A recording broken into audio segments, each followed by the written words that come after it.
দেখছেন বিস club biscuit presents প্রবাস কণ্ঠ প্রাইম নিউজ। জামিন পাওয়ার পর গত 2 বছরের বেশি সময় ধরে পলাতক থাকা এক 42 বছর বয়সী বাংলাদেশিকে গ্রেপ্তার করে মালয়েশিয়ার আয়ের কেরো আদালতে হাজির করা হয়েছে। 3 বছর আগে লাইসেন্স ছাড়া 35,000 লিটার ডিজেল রাখার অভিযোগে তার বিরুদ্ধে পুনরায় মামলা দায়ের করা হয়। অভিযুক্ত বাংলাদেশের নাম আলতাফ আজিজ কারদার।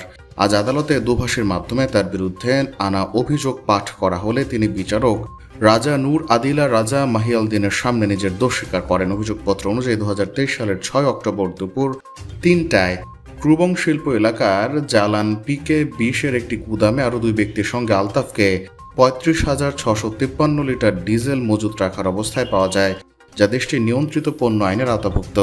বৈধ লাইসেন্স ছাড়া খুচরা বা পাইকারি বিক্রির উদ্দেশ্যে বিপুল পরিমাণ ডিজেল মজুত রাখার কারণে তার বিরুদ্ধে মামলা দায়ের করা হয়।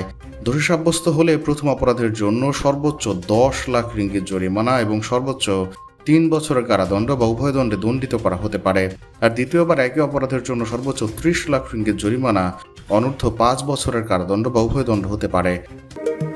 মালয়েশিয়ায় থাকেন, আন্তর্জাতিক কর্মপরিবেশে স্মার্ট ও সফল ক্যারিয়ার করতে প্রস্তুত? তবে আপনাকেই খুঁজছে প্রাণ মালয়েশিয়া। সমগ্র মালয়েশিয়া জুড়ে বিভিন্ন পদে আপনি হতে পারেন আমাদের পরবর্তী টিম মেম্বার। আপডেটেড সিভি সহ হোয়াটসঅ্যাপ করুন এই নম্বরে। রাষ্ট্রপক্ষে মামলা পরিচালনা করেন অভ্যন্তরীণ বাণিজ্য ও জীবনযাত্রার ব্যয় মন্ত্রণালয়ের প্রসিকিউশন কর্মকর্তা মোহাম্মদ আশরাফ নুসরুদ্দিন এবং নূর হিসাম মোহাম্মদ নূর। অন্যদিকে অভিযুক্ত বাংলাদেশের পক্ষে কোনো আইনজীবী উপস্থিত ছিলেন না। শুনানি চলাকালীন প্রসিকিউটর মোহাম্মদ আশরাফ নুসরুদ্দিন মামলার বিস্তারিত তথ্য এবং তথ্য প্রমাণ উপস্থাপনের জন্য আদালতকে নতুন তারিখ দেওয়ার অনুরোধ জানান। আদালতে তিনি জানান, অভিযুক্ত ব্যক্তি একজন বিদেশি নাগরিক এবং এর আগে জামিন পেয়ে পালিয়ে যাওয়ার রেকর্ড থাকায় এবার তাকে কোনোভাবেই জামিন দেওয়া উচিত নয়। প্রসিকিউটর বলেন, অভিযুক্তকে প্রথমে 2023 সালের 6 অক্টোবর গ্রেপ্তার করা হয় এবং আদালতে মামলা দায়েরের অপেক্ষা থাকা অবস্থায় 10 অক্টোবর পুলিশে জামিন দেওয়া হয়।